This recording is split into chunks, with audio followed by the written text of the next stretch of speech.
할렐루야. 오늘도 수요일 오늘 이 저녁 시간에 2부에 함께 하신 여러분 모두를 또 환영하고 또 축복합니다. 늘 이 자리를 지켜주시는 분들 감사한데 오늘 1부의 낮에도 많이 오셨습니다. 근데 2부도 오늘 다른 때보다는 조금 더 왔습니다. 왜 그럴까요? 내가 와서 그렇습니다. 내가 와서 그렇습니다. 네. 여러분이 있기 때문에 그렇게 되는 거죠. 네. 오늘도 하나님께서 말씀 속에 또 크고 놀라운 은혜를 저에게도 여러분에게도 부어 주실 줄로 믿습니다. 우리가 지금 사사기 연구하고 있는데 2025년 수요일 모든 것이 2024년도 그랬고 5년도 그랬고 한 2년 동안 지금 사사기를 계속 지금 공부하고 있습니다. 수요 예배로는 아마 이제는 2번 남았습니다. 오늘 지나면 1번 남았습니다. 다음 수요일이 12월 24일 크리스마스 이브가 되겠죠? 예. 예전에는 크리스마스 이브 때에는 교회 와서 그래서 막 성탄절 발표회를 했던 때가 사실은 24일 저녁이었거든요. 그랬나요? 여러분 때도 그랬나요? 예. 우리 때는 그렇게 했어요. 예. 24일 저녁에 모여서 막 막도 치고 막 이렇게 하면서 성탄절 발표회를 사실은 24일 저녁에 했거든요. 근데 요즘은 24일 저녁에 합시다 그러면 안 와요, 사람들이. 그래가지고 주일날 모인 김에 합시다. 그리고 그냥 주일날 모인 김에 하는 참 이상한 이제 변화가 일어나게 된 거죠. 그런데 이번 수요일은 24일이라 여러분들이 오셔야 합니다. 수요 예배의 마지막 시간입니다. 마지막 시간. 물론 31일도 있어요. 31일도 수요일인데 31일은 송구영신 예배가 있어가지고 그래서 수요 예배를 모이지 않고 송구영신 예배로 바로 갑니다. 그렇기 때문에 수요 예배로는 오늘 그리고 다음 24일 이렇게 딱 2번 남아 있다라고 하는 것이죠. 아무튼 모이게 더욱더욱 힘쓰면 좋겠다 이렇게 생각을 합니다. 오늘 사사기 연구 78번째 시간이고요. 오늘 사사기 20장에서 20장 8절로 14절 말씀 속에 오늘 제목은 이스라엘 자손과 베냐민 자손, 지난주하고 똑같아요. 2번째 시간입니다. 주보에 4문제 있습니다. 오늘 첫 번째 문제 봅니다. 이스라엘 자손들은 어떻게 말하였습니까? 어떻게 말하였습니까? 자, 지금 어떤 상황인지를 조금 설명해 볼게요. 지금의 상황은 레위 사람의 첩이죠. 아내의 첩이죠. 레위 사람의 첩이 베냐민 자손의 기브아 사람들에 의해서 밤새도록 능욕을 당한 후에 결국 아침이 되어 죽게 됩니다. 죽었습니다. 죽임을 당한 거죠. 죽임을 당한 거죠. 레위 사람이 그 아내의 시체를 거두어서 12조각을 냈습니다. 참 그것도 잔인하죠. 자기 아내의 시체를 12조각을 냈습니다. 그리고 그 12조각을 이스라엘 12지파의 한 조각씩을 다 보낸 거죠. 이스라엘 백성들이 그것을 보고 너무너무 기가 막히고 너무너무 깜짝 놀라서 그래서 이스라엘 백성 전체 회중이 이 일로 인하여 미스바에 모였다는 거죠. 그래서 논의를 하게 되었는데 그때 모인 수가 몇 명이었다? 40만 명이었다. 지난주에 했던 거예요. 자, 40만 명이나 모였다. 대단히 많은 사람들이 모인 거죠. 이스라엘 모든 지파가 다 모였는데 베냐민 지파는 왔어요? 안 왔어요? 안 왔어요. 모이지 않았어요. 이스라엘 자손들은 어떻게 이런 일이 어떤 이런 악행이 일어났는지를 상황을 파악하게 되었고요. 그때 레위 사람은 자신의 입장에서 이야기를 하는데 감출 것은 감추고 과장되게 할 것은 과장되게 하여서 보고를 합니다. 여러분 무엇을 감추었을까요? 기브아 사람들이 노린 것은 누구였다? 레위 사람이었다. 그래서 이 노인의 집을 기브아 사람들이 애워싸고 그 노인의 집에 들어온 이 레위 사람하고 우리가 상관할 테니까 그를 내놓으라, 이렇게 되었던 거거든요. 그런데 어떻게 했어요? 이 레위 사람은 자기를 지키기 위해서, 자기의 생명을 지키기 위해서 자기 아내를 이끌어냈다는 거죠. 기브아 사람들에게 이끌어 준 거죠. 그래서 기브아 사람들이 이 여인을 자기 그 첩을 데리고 어떻게 했어요? 밤새도록 능욕하다가 결국 놓아줬는데 아침에 죽게 됐다는 거죠. 실상 기브아 사람들이 노린 것은 레위 사람이었거든요. 그런데 그는 자기를 보호하기 위해서 자기 첩을 이끌어내 줬음에도 불구하고 그런 것은 어떻게 했다? 감췄다라고 하는 거죠. 왜? 그게 이기적인 모습이죠. 또 무엇을 과장되게 말하였습니까? 기브아 사람들이 자기를 죽이려고 했다라고 그렇게 과장되게 했습니다. 우리도요, 무엇인가를 말할 때에 때로 이기적으로 말할 때가 있습니다. 감출 때가 있습니다. 때로는 과장되게 말할 때가 있습니다. 자기의 약점과 자기의 실수는 감추고 다른 사람의 약점을 과도하게 과장되게 말하고자 하는 그러한 일이 이기주인 우리들에게 다 있다라고 하는 것을 우리는 보게 된다는 것입니다. 어찌되었든 레위 사람의 말을 들은 이스라엘 자손들은 이 문제를 해결하기 위하여 어떻게 해요? 움직이기 시작합니다. 그리고 이스라엘 자손들이 어떻게 말을 하였는가? 자, 오늘 첫 번째 문제죠. 이스라엘 자손들이 어떻게 말하였을까? 8절을 읽어보십시다. 다 같이 읽어봅니다. 모든 시작. 모든 백성이 일제히 일어나 이르되 우리가 한 사람도 자기 장막으로 돌아가지 말며 한 사람도 자기 집으로 들어가지 말고. 여러분, 이스라엘 자손은요, 한 사람도 자기 장막으로 돌아가지 않겠다라고 말을 하였습니다. 우리 돌아가지 말자. 한 사람도 돌아가면 안 돼. 우리 모두 다 이 자리를 지키자. 절대 돌아가지 말자. 이 문제가 해결될 때까지 우리는 돌아가지 말자라고 했다는 거죠. 여러분, 이 모습 속에는 아주 이스라엘 백성들에게 아주 뭔가 이 결단의 모습이 여기 나타나게 된다. 아주 단호한 결단이죠. 여러분, 때로 이러한 모습이 우리에게 필요합니다. 하나님께서 내게 맡겨주신 일, 우리는 바로 이 일, 내가 이 일을 감당할 때까지 나는 이 자리를 지킬 거야. 나는 절대로 떠나지 않을 거야. 나는 이거를 놓치지 않을 거야 라고 하는 결단과 각오가 우리에게 있어야 된다라고 하는 거죠. 하나님이 내게 맡겨주신 일 어영부영 하려고 하지 마십시오. 하나님이 어떻게 하면 기뻐하실까? 하나님이 기뻐하실 때까지 나는 감당하리라 라고 하는 이런 결단이 우리에게 반드시 필요하다는 사실을 우리는 보게 된다는 거죠.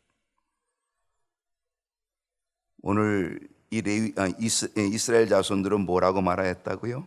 한 사람도 돌아가지 말라라고 하는, 한 사람도 돌아가지 말자. 이 말은 뭐예요? 이거는 공동체적 책임감을 갖자는 거예요. 우리가 함께 책임을 갖자, 공동체로서의 책임을 갖자, 우리가 함께 책임지자라고 하는 거예요. 여러분, 함께 하는 일이 정말 중요합니다. 한 사람도 돌아가지 말자. 우리는 함께 해야 돼 라고 하는 겁니다. 함께 하게 될 때 너무 중요해져. 근데 이 함께 해야 되는 상황에 꼭 어떤 사람이 생기는지 아십니까? 미꾸라지 같은 사람이 하나 생깁니다. 미꾸라지 잡아보셨어요? 저는 어렸을 때 미꾸라지 잡아봤습니다. 붕어도 잡아보고, 냇가에 가가지고 막 비가 오면은요, 냇가에 가가지고 이렇게 풀이 이렇게 있는데 툭툭툭툭 그렇게 더듬어가지고 탁 하면은요, 붕어가 막 2마리도 잡히고 그래요. 제가 또 잘 잡아요. 제가 잘 잡는. 근데 미꾸라지는요, 정말 못 잡겠더라고요. 미꾸라지는 잡은 듯 했는데 어떻게 해요? 쑥 빠져나가요. 얼마나 미끌미끌 되는지 몰라요. 그래서 미꾸라지는요, 어떻게 하냐면 이렇게 움켜야 되는데 움켜도 요놈이 어떻게든지 빠져나가려고 애를 써요. 기가 막히게 잘 빠져나가는 게 미꾸라지라고 라고 하는 거죠. 여러분, 함께 해야 될 때에 미꾸라지처럼 빠져나가면 어떻게 될까요? 분위기 깨져요. 망쳐요. 그리고 공동체가 와해되기가 쉬워요. 여러분, 오늘 우리가 교회 안에서 미꾸라지 되면 안 돼요. 여러분, 미꾸라지 한 마리가 어떻다 그랬어요? 미꾸라지 한 마리가 모든 걸 다 흐리게 만드는 거예요. 그 한 마리가 별거 아닌 것 같은데 그 한 마리가 그렇게 다 휘저어서 다 흐리게 만들고 만다라고 하는 거죠. 그러므로 여러분, 결코 우리는 교회 안에서 미꾸라지 되면 안 돼요. 함께 해야 돼요. 함께 빠져나갈 생각하지 말고 함께 해야 돼요. 그것이 뭐냐면 공동체적 책임을 갖는 결단이라고 하는 거죠. 오늘 이 결단의 모습이 저와 여러분에게 있기를 축복합니다. 자, 두 번째로 가십시다. 이스라엘 자손은 어떤 결정을 하였습니까? 그들이 공동체적 책임감을 갖고 우리는 한 사람도 돌아가지 말자, 우리는 다 같이 이 자리를 지키자, 이 문제가 해결될 때까지 우리는 책임감을 가지고 문제를 함께 풀어가자 라고 했던 이스라엘 자손들은요, 다음과 같은 결정을 하게 됩니다. 어떤 결정이냐면 9절입니다 9절인데 자, 좀 읽어봅시다. 시작. 우리가 이제 기브아 사람에게 이렇게 행하리니 곧 제비를 뽑아서 그들을 치되. 이스라엘 자손들은요, 기브아의 악행을 징계하기 위해 공동체의 연합을 갖게 됩니다. 그리고 제비를 뽑아서 그들을 치자라고 얘기합니다. 제비를 뽑자라고 하는 거죠. 여러분, 제비를 뽑는다는 게 뭘까요? 제비를 뽑는다는 것은요, 공동체가 하나님 앞에서 결정한다는 거예요. 이게 제비를 뽑는 거예요. 이 제비를 뽑는다라고 하는 건 뭐냐면 이 일을 하나님께 맡긴다라고 하는 행동의 모습이 제비를 뽑는 거예요. 여러분, 사사시대의 특징이 뭐였어요? 왕이 없으므로 자기 소견에 옳은 대로 행하였어요. 자기 소견에 옳은 대로 자기 마음대로 했다는 거예요. 근데 이제는 자기 마음대로 했던 이 사사시대의 이 끝자락, 여러분 사사기의 끝자락이거든요. 이 사사시대가 자기 소견에 옳은 대로 행하였던 이 사사시대의 이 끝자락에 그들이 뭔가를 회복하기 시작하는 거예요. 그 회복이 뭐냐면 이제는 자기 소견에 옳은 대로가 아니라 우리 하나님 앞에서 해보자 라고 하는 거예요. 이게 제비 뽑기예요. 여러분, 제비를 뽑는 거는요, 하나님께 맡기는 거예요. 이제 그들은 하나님 앞에서 하나님의 뜻을 구하는 거예요. 그리고 제비를 뽑고 있는 거예요. 제비 뽑기는 하나님의 주권, 하나님의 주권적 인도하심을 구하면서 맡기는 행위, 이게 제비 뽑기예요. 아마 김창규 장로님 제비 뽑기를 많이 하시는 것 같은데 하나님께 맡기고 제비 뽑기를 해요. 그 제비 뽑기를 해가지고 하나님이 막 당첨되게 하는 거죠.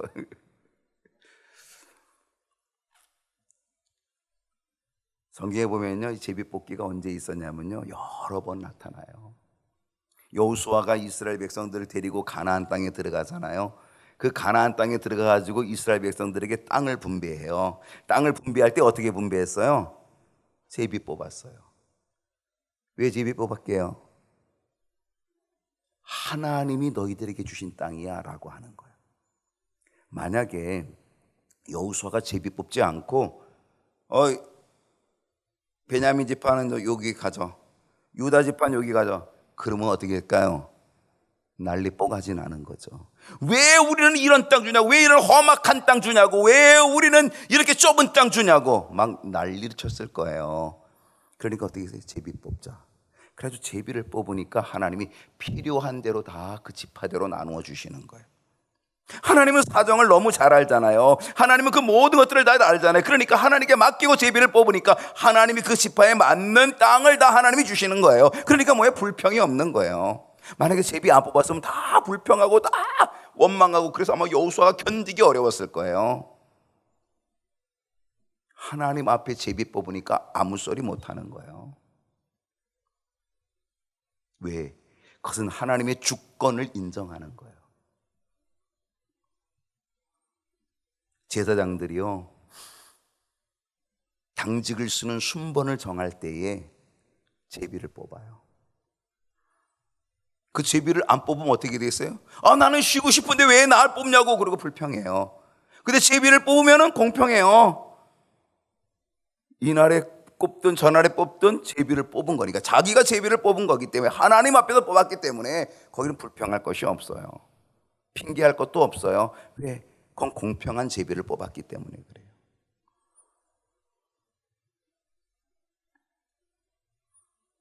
감리교 감독도 제비 뽑기 하면 난 딱 좋을 것 같아요. 진짜 하나님 앞에서 기도하고 연회원들이 다 기도하고 그리고 제비 뽑으면 얼마나 좋겠어요. 그러면 싸울 일도 없고 금권 선거할 일도 없고,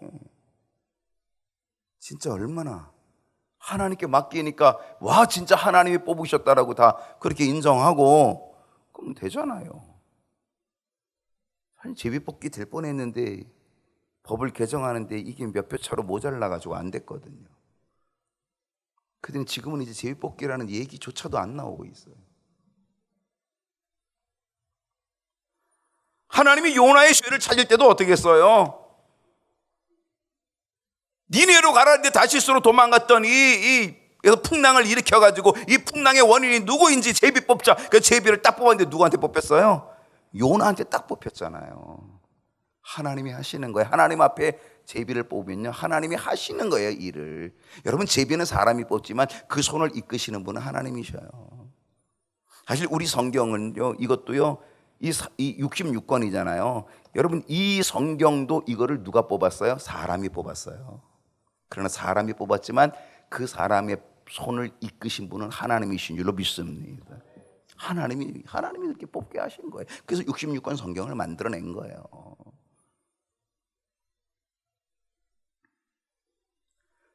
여러분, 제비 뽑기는 바로 하나님 앞에서 하는 거예요. 기도하고, 정말 기도하고. 오늘 여기서 우리에게 주는 교훈이 있다고 한다면 우리는 하나님께 맡기는 거예요. 인간적 감정을 앞세우지 말고 하나님의 주권적 인도하심에 맡기는 거예요. 그리고 하나님의 뜻을 구하는 거예요. 이게 제비 뽑는 거예요. 자, 10절을 보겠어요. 10절. 우리가 이스라엘 모든 지파 중에서 100명의 10명. 100명의 10명이면 뭐예요? 10분의 1, 11조네요. 그죠? 11조예요. 자, 100명의 10명, 1000명의 100명. 이것도 10분의 1이죠. 10,000명의 1000명, 또 10분의 1이에요. 자, 1000명을 뽑아서, 그러니까 100명당 10명, 1000명당 100명, 10,000명당 1000명을 뽑아서 그 백성을 위하여 양식을 준비하고 그들에게 베냐민의 기브아에 가서 그 무리가 이스라엘 중에서 망령된 행한 대로 징계하게 하리라 하니라. 이제 이스라엘 자손들은요, 전쟁을 위한 조직을 해요. 전쟁을 위한 조직. 여러분, 이것은 이번 전쟁이 우발적 전쟁이 아니고 이번 전쟁은 준비되어진 전쟁이라는 걸 보여주는 거예요. 이스라엘 자손들은요, 기브아 사람들의 악행을 뭐로 봤어요? 이스라엘 전체의 문제로 본 거예요. 사실 이 기브아의 악행은요, 어떻게 하면 되게 지엽적이에요. 조금 나쁘게 얘기한다면 그냥 한 사람이 한 여인의 죽음이에요. 물론 그들의 폭행으로 인하여 죽게 됐지만은요, 기브아 사람들의 폭행으로 한 여인의 죽음. 그러니까 이스라엘 전체로 볼 때는 아주 작은 부분일 수 있는 거예요. 아주 작은 부분.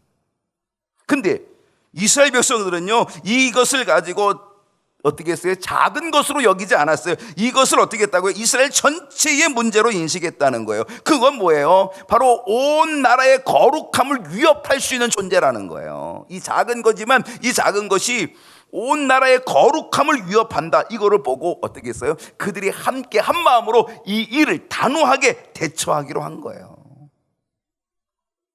그래서 어떻게 했냐면 10명, 100명, 1000명씩 10분의 1에 해당하는 사람을 제비를 뽑았다는 거예요. 그리고 그들에게 뭘 맡겼어요? 전쟁을 위한 식량을 보급하게 했다는 거예요. 여러분, 전쟁에서 아주 중요한 것은 무기지만 전쟁에서 아주 중요한 게 뭐예요? 식량이에요. 아마 군대 갔다 오신 분들은 다 알 거예요. 군대가 이 야외에 가서 이 그 훈련을 하거든요. 야외 훈련을 하거든요. 예. 야외에서 숙박도 하고 훈련도 하거든요. 그 야외 가서 숙박하고 훈련하면 어떻게 하냐면 밥차가 와요. 밥차가 온다고요. 밥차. 그러면 어떻게 돼요? 식기조가 있어요. 그럼 식기조가 또 밥통을 메고 가요. 그래서 밥을 다 퍼요. 국도 푸고 밥도 푸고 다 퍼가지고 또 탁 메고 와요. 그래서 와서 소대원들한테 다 퍼주고 그래서 다 또 정리해서 또 갖다가 놓으면 탁 차가 가고 그래요. 전쟁이 나면요 정말 중요한 게 먹는 거예요. 이 보급로가 끊어지면 끝장이에요. 무기도 보급해줘야 되지만요 식량이 보급되지 않으면 끝장이에요. 사람이 배가 불러야 전쟁도 하지 배고파가지고는 힘도 없어 전쟁도 못하는 거예요.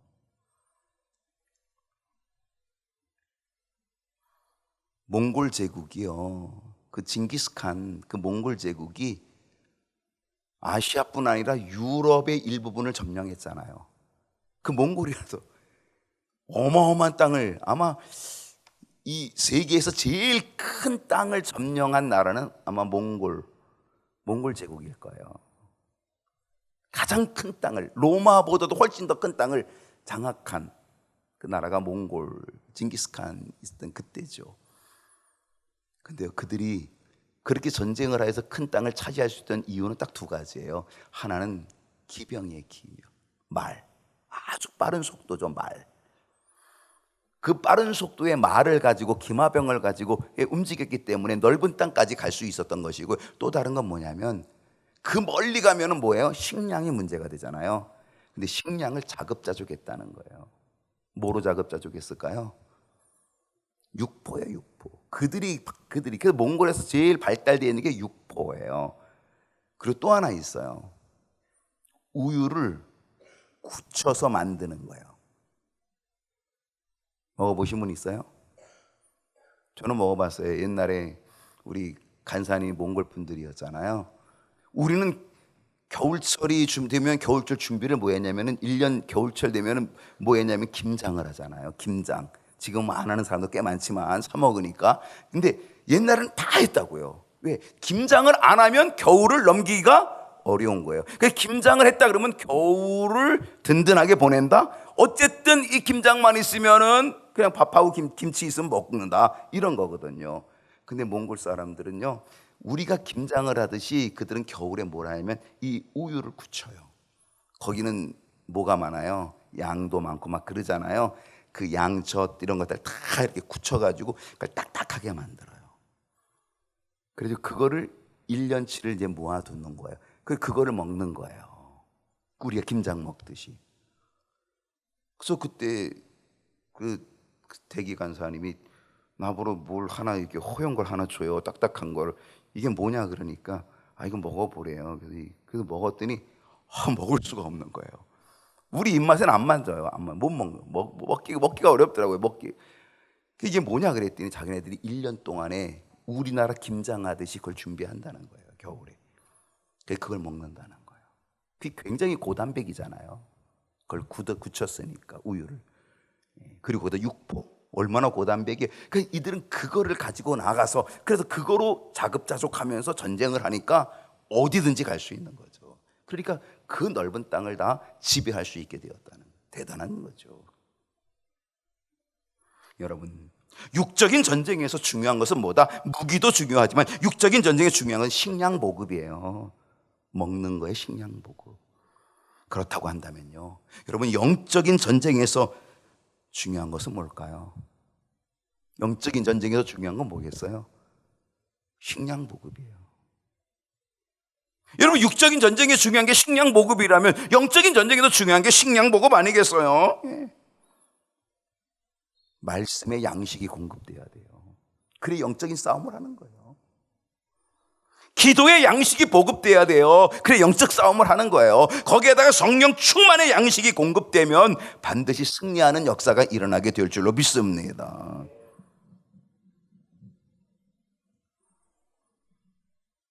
사사기 20장 11절을 보십니다. 이와 같이 이스라엘 모든 사람이 하나같이 합심하여 그 성읍을 치려고 모였더라. 여러분, 여기서 아주 세 단어가 나와요. 뭐가 나왔어요? 이와 같이 이스라엘 모든 사람들이 뭐와 같이? 하나같이. 우리 경영교회 식구들이 하나같이 되면 참 좋겠어요. 둘같이 말고 마음 좀 갈라지지 말고 나눠지지 말고 하나같이. 그 다음에 또 뭐가 나왔어요? 합심하여. 좀 합심하면 좋겠어요. 그 다음에 뭐야 그랬어요? 세 번째는 모였더라. 오늘 여러분 이 11절 이 짧은 구절 속에 우리가 정말로 깨달아야 되고 정말로 붙잡아야 될 이 세 가지 단어는 하나 되는 일, 합심하는 일, 모이는 일. 여러분 이거 되게 중요한 거예요. 오늘날 교회 공동체의 모습이 그래야 되고요. 우리들의 모습이 그래야 돼요. 모든 성도들이 하나 되고 모든 성도들이 합심하고 모든 성도들이 모이고 한 뜻으로 한 마음으로 한 목표로 모이고, 그럼 얼마나 아름다워요. 얼마나 좋아요. 특히 말씀으로 하나 되고 기도로 합심하고 성령의 능력으로 모이면 하나님이 귀히 쓰시는 은혜로운 성도들이 될 줄로 믿습니다. 승리할 줄로 믿습니다. 세 번째가 하십시다. 이스라엘 자손이 가장 먼저 한 일은 무엇입니까? 이스라엘 백성들이 가장 먼저 한 일이 뭔지 아세요? 자, 준비 다 됐다. 식량도 준비되고 이제 제비 뽑아서 너희들이 식량 대줘. 우리가 나가 싸울게. 자, 공격 앞으로. 그리고 나갔나요? 아니었어요. 자, 12절 보겠습니다. 이스라엘 자손들이 가장 먼저 한 것은요. 12절 시작. 이스라엘 지파들이 베냐민 온 지파의 사람들을 보내어 두루다니며 이르기를 너희 중에서 생긴 이 악행이 어찌 됨이냐. 이스라엘 자손들은요 베냐민 자손들에게 물어보는 거예요. 전쟁을 하기 전에, 그들을 치기 전에 기브아의 악행을 묻고 있어요. 그리고 이 기브아의 악행을 묻는다는 얘기 뭐냐면, 야, 너희들 스스로가 왜 해결 못하니? 라는 거예요. 이거 정말 아주 작은 일이잖아. 너희들 스스로가 너희 지파의 일이니까 너희들 스스로가 해결할 수 있잖아. 그 너희들 스스로가 이걸 해결해 라고 하는 거예요.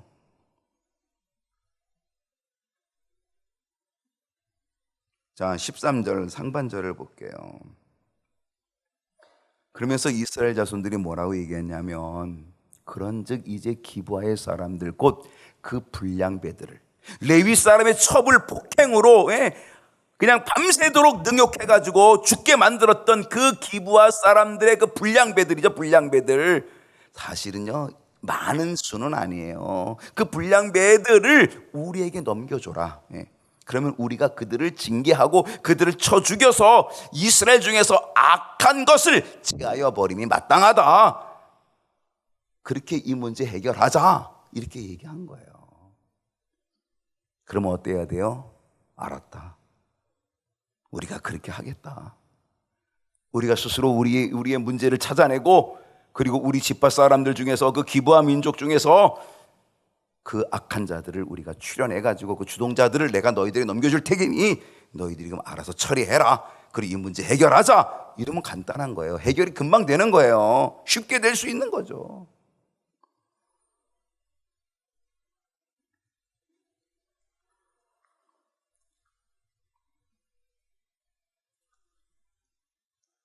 그런데 어떻게 했을까요?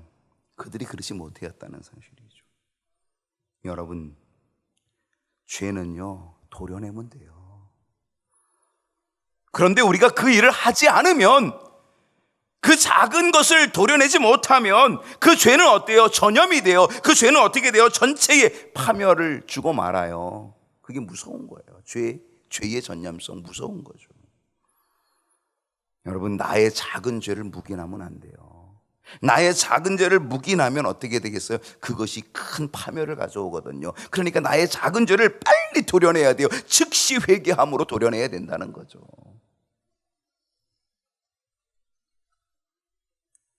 베냐민 자손의 태도가 뭔지 한번 보십시다. 네 번째로 갑니다. 마지막 네 번째로 베냐민 자손의 태도가 뭘까? 자, 사사기 20장 13절 하반절을 봅니다. 베냐민 자손이 그들의 형제 이스라엘 자손의 말을 어떻게 했다고요? 듣지 않았다는 거예요. 여러분, 왜 베냐민 자손들은 듣지 않았을까요? 여러분 아셔야 돼요. 이건 지파주의예요. 뭐라고요? 지파주의. 지파의 명예를 중요하게 여긴 지파주의예요. 베냐민 자손은요, 악행을 저지른 기브아 사람들을 내주지 않아요. 오히려 그들을 보호하려고 해요. 이게 바로 지파주의, 이게 바로 계파주의, 이게 파벌주의, 이게 끼리끼리주의. 이거 아주 위험한 거예요. 여러분, 교회 안에서 조심해야 될 거예요. 인간적인 가까움 때문에 하나님의 공의를 무시하게 되는 안타까움이 얼마든지 일어날 수 있어요. 무엇 때문에? 인간적 가까움 때문에. 이게 뭐야? 끼리끼리. 이게 계파주의, 이게 파벌주의라고 하는 거죠. 누구와 가깝기 때문에 그것이 큰 문제가 될 수 있어요. 여러분, 우리는 누구 편이 되어서도 안 돼요. 우리는 오직 하나님 편에 있어야 돼요. 하나님 편에.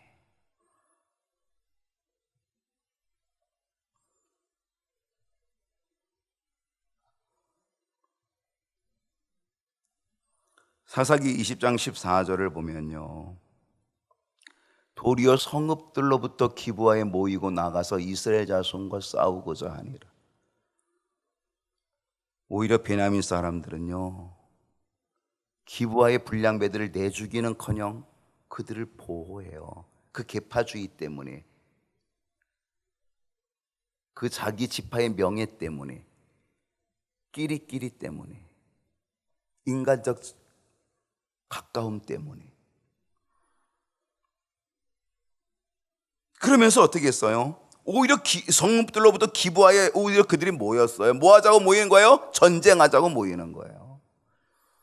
이스라엘 자손과 싸우고자 했다. 전쟁하기 위해서 지금 베냐민도 모였다는 거예요.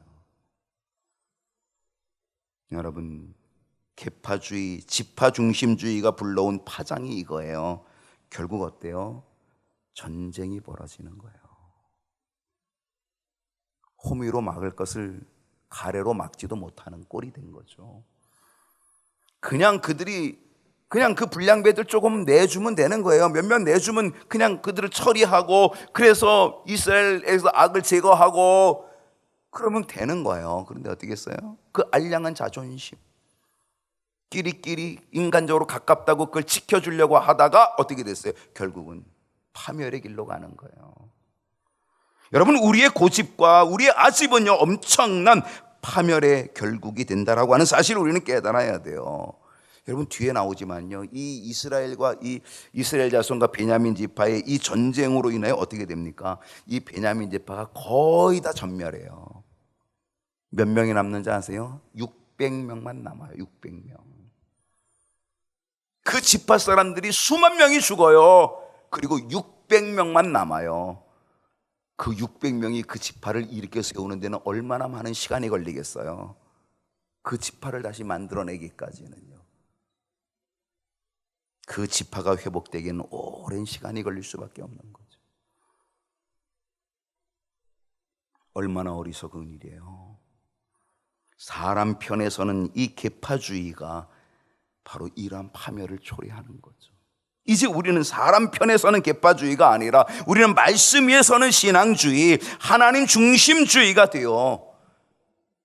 그래서 우리가 하나님 편에서는 우리 믿음의 식구들이 될 수 있기를 축복합니다.